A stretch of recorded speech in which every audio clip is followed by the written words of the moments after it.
அஸ்ஸலாமு அலைக்கும். நான் எடுத்த உடனே தண்ணி சுட வச்சிட்ருக்கேங்க. எதுக்கு பார்த்தீங்கன்னா, இன்றைக்கி ஒரு பிரேக்ஃபாஸ்ட் ரெசிபி தாங்க செய்ய போகிறேன். ஸோ எங்கள் வீட்டில் இன்றைக்கி என்ன பிரேக்ஃபாஸ்ட்ன்றது தான் உங்களோட ஷேர் பண்ணிக்கிறேங்க. ஸோ அரிசி மாவில் பார்த்தீங்கன்னா 2 கப் அளவு அரிசி மாவு எடுத்திருக்கேன். அதில் கொஞ்சம் உப்பு சேர்த்துக்கிட்டேங்க.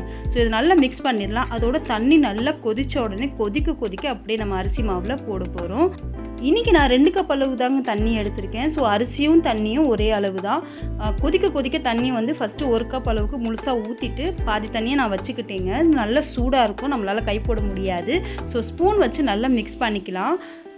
நல்லா மிக்ஸ் பண்ணிக்கிட்டே கொஞ்சம் கொஞ்சமாக தண்ணி சேர்த்து நல்லா சப்பாத்தி மாப்பதத்தில் இன்றைக்கி நாம் பிசைய போகிறோங்க. ஸோ சூடாக தான் தண்ணி சேர்க்கணும். கொஞ்சம் ஆர்டிச்சுனா கூட அது பைண்டிங் ஆகி வராது. பாருங்கள், நான் எல்லா தண்ணியும் கொஞ்சம் கொஞ்சமாக சேர்த்துக்கிறேன்.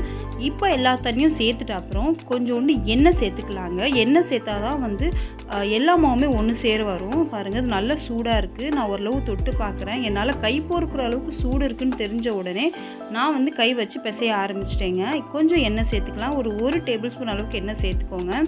எண்ணெய் சேர்த்துட்டு நல்லா பிசைஞ்சுக்கோங்க. பாருங்கள், நல்லா பிசைஞ்சுக்கிறேன். ஸோ சுத்தமாக வந்து மாவே இல்லாத மாதிரி பிசைஞ்சு எடுத்துக்கிட்டேங்க.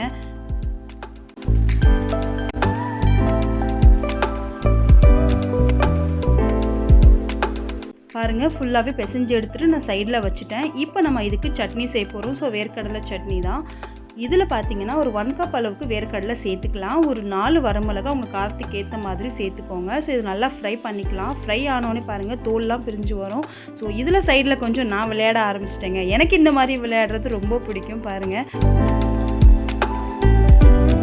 எல்லா தோலுமே சூப்பராக வந்துருச்சுங்க. ஸோ சூடாக இருக்கும்போதே கையால் பிசைஞ்சிட்டிங்கன்னா எல்லா தோலும் வந்துடும். ஸோ அதை புடைக்கிறதுன்னு சொல்லுவாங்க. ஸோ அந்த மாதிரி பண்ணி ஈஸியாக எடுத்துடலாம். ஸோ நான் இன்றைக்கி விளையாடிக்கிட்டு எல்லா தோலும் எடுத்துட்டேன். இப்போ இதை நம்ம அரைக்க போகிறோங்க. ஸோ இதில் பார்த்தீங்கன்னா கொஞ்சோண்டு உப்பும் கொஞ்சோண்டு புளி சேர்த்துருக்கேங்க. ஸோ இதை சேர்த்துட்டு நம்ம இன்றைக்கி அரைச்சிடலாம். தண்ணி சேர்த்து நல்ல பேஸ்ட் மாதிரி அரைச்சிக்கோங்க. பாருங்கள், நான் இந்த மாதிரி அரைச்சி எடுத்திருக்கேன்.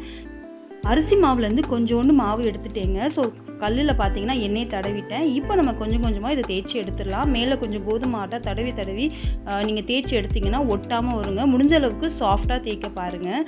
இல்லைனா அது வந்து 2ஆக உடஞ்சிரும். பாருங்கள், நான் முடிஞ்ச அளவுக்கு சாஃப்டாக தேய்க்கிறேன். எவ்வளோ சூப்பராக உடையாமல் வந்திருக்கு பாருங்கள். மோஸ்ட்லி அரிசி மாவுனாலே கையில் தாங்க தட்டி எடுப்பாங்க. ஏன்னா இது வந்து நமக்கு வந்து உருட்டுக்கட்டையில் தேய்க்க வராது. பட் நான் இன்றைக்கி சூப்பராக தேய்ச்சிட்டேன். இப்போ நம்ம நல்லா ஹை ஃப்ளேமில் வச்சு நல்லா கல் சூடான அப்புறம் இந்த வந்து அரிசி மாவு சப்பாத்தியை சேர்த்துடலாம். இதுக்கு மேலே நான் கீ தாங்க ஆட் பண்ணியிருக்கேன். வெறும் எண்ணெய் சேர்த்தா டேஸ்ட்டாக இருக்காது, கீ தான் சேர்க்கணும். ஸோ 2 சைடும் நல்லா கீ சேர்த்துட்டு நம்ம வந்து ஃப்ரை பண்ணி எடுக்க வேண்டியது தான். ஸோ சூப்பரான அரிசி மாவு சப்பாத்தி ரெடி ஆகிடுச்சுங்க. இது ரொம்ப சாஃப்டாகவும் இருக்கும், அதே அளவுக்கு ரொம்ப டேஸ்ட்டாகவும் இருக்குங்க.